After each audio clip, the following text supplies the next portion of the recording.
So now we're on PlayStation. PlayStation, Sony, at E3 2012. It's about to go down. Got a lot of questions we need answers, Sony. Contact me. So they show PlayStation All Stars running on the Vita and the PlayStation 3. Vita owners versus console owners, PlayStation 3 owners. So the game looks smooth. You can definitely tell it's running at 60 frames per second. It has to be. That game smooth. is moving super fast paced. Yeah. It was hard to keep up with the demo. I mean, they had the guy up there sounding like a commentator, but those games are hard to demo because they really wasn't showing nothing. I honestly kind of felt they spent too much time on the game. I mean, there wasn't really much that you could. We've seen this before. Not saying that they're copying off of Nintendo, but they're copying off of Nintendo. So like we've seen the gameplay before. There wasn't really anything new that they showed other than like the power-up system. And those two dudes at the end. Right. Yeah. So that's really about it. What is his name? Big Daddy. Big Daddy. From he stole my name. From BioShock. And then Drake, which that wasn't really even a surprise. We all knew he was coming. He's between him and Sackboy, those are like the two faces of Sony right now. Yeah. So they show PlayStation All Stars. They show crossplay for, or they announced crossplay for Little Big Planet on the Vita and the PlayStation 3 version. You'll be able to use your Vita as a controller on the PlayStation 3 version of Little Big Planet.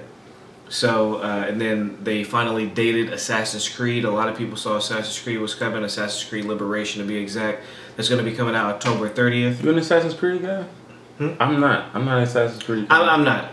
But I do understand how big that game is to a lot of people that like that game. Is it? I mean, is it like... It does numbers quietly. Like, if you look at their numbers, I don't think they've sold less than 2 million, I just don't know any, like, diehards. I mean, you got Silver K now. What's up, Silver?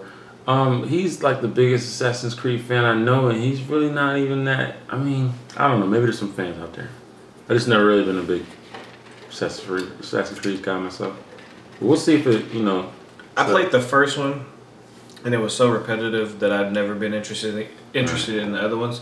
But I think I actually might take a look again. I'm not even gonna take a look at it. So I don't really care. The one for the Vita, I'll probably skip over that one. I might rent that one just for the fact that I like playing on my Vita.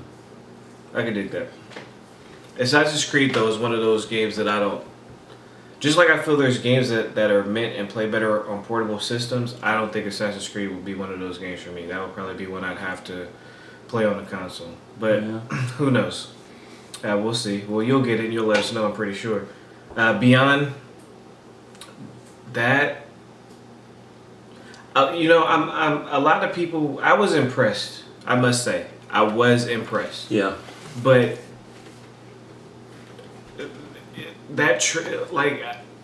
when I don't understand or know what's going on, that confuses the hell out of me. So I would imagine so. Visually, the game looks impressive. Their storytelling skills and facial animations for their games are crazy. Heavy Rain looked great. This game looks great, but I don't know. I can't. I need to hear more about it. But what they showed and visually, that game looks sick. But I need to know how it plays. Does it play the same as Heavy Rain, which I'm pretty sure it will. Yeah. What's the game about? But the trailer looked impressive. They said that was actual gameplay footage. They were actually playing the game. The game looks sick. I was impressed, but... I mean, Heavy Rain looked relatively good. I mean, it didn't look this good, but I mean, the final product, the cinematics kind of look the same from Heavy Rain. I mean, same development team, but I mean, we'll see, man. Yeah, we'll see. Heavy Rain wasn't really my kind of game anyway, so I mean, we'll see. Yeah, not a lot of people resonate with Quantum Dreams type of games. Heavy Rain was fun. If this game is similar to that, I don't know if I'll play it again. I had fun with Heavy Rain. I don't know if I would go through that experience again. It's great. I will probably watch somebody else play it. Yeah. I'm looking forward to it, seeing how it does, but it's not one that I'm like, dude, I can't wait for this game. Like, I can wait for it. I could wait for it. Yeah, I feel the same. So, but I'm not, at the same token, I'm not going to knock the visuals on the game and the storytelling. Their storytelling, between them and Naughty Dog, their storytelling skills are unprecedented. But you know what? To be completely honest with you, man, Sony. Like I have an issue with these visually deep games and these story deep games. Don't get me wrong, I'm like the next guy. I like a fairly good story to go along with great graphics, right? But I just don't know if these games are becoming less fun due to the fact that I have to follow along so much with the story. It's like I look at games for Nintendo and they're not visually impressive at all, right? And the storyline typically, or the plot of the story really isn't that deep, but you just have so much fun playing those titles. Like there's no story behind Mario Kart, you know what I mean? Like there's no story behind flipping Zelda. Well, not take that back, but behind just a whole bunch of games that other gaming consoles offer. You know what I mean? But the games you're still having a phenomenal time playing them.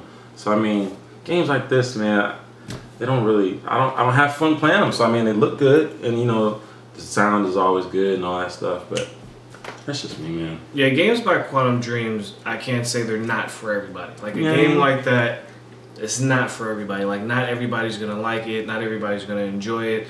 Some people want like total control of the character. They want some kind of shooting elements. And that's just the nature of the beast that we're in right now. Like we're in a first-person shooter generation. Or just shooter period. Like Bambi has a game and he has a gun. Like, it's no joke. Call of Bambi.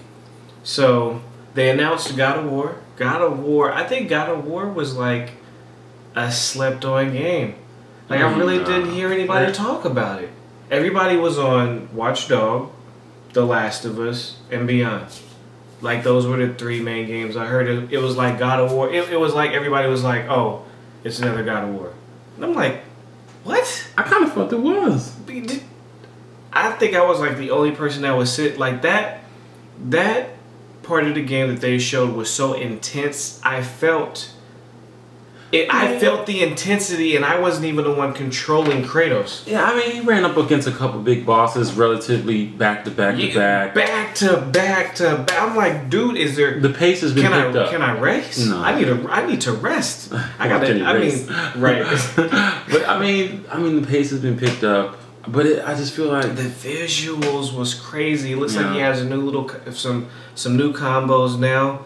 Mike Demos kind of pointed out something though. The thing about these prequel games is, what's gonna happen. You know where the character's gonna end up because this is prior to, the titles that came out before this. So the thing with prequels is you really can't spin off the story mode or the storyline because the character has to end up here so that he can continue down the path that you already know he's gonna take. I mean, with this God of War being a prequel, I don't know. I'm kind of like.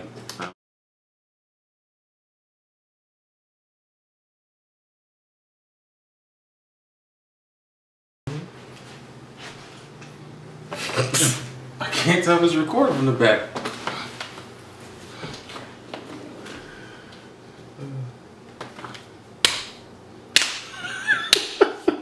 Who's sleepy now, man? You could do What's up?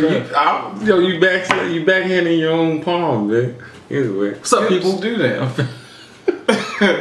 Welcome to another episode of DLBTV. I'm your host, DLB. Sitting here with your favorite tech time host. The Trigger Man. Was good, everybody.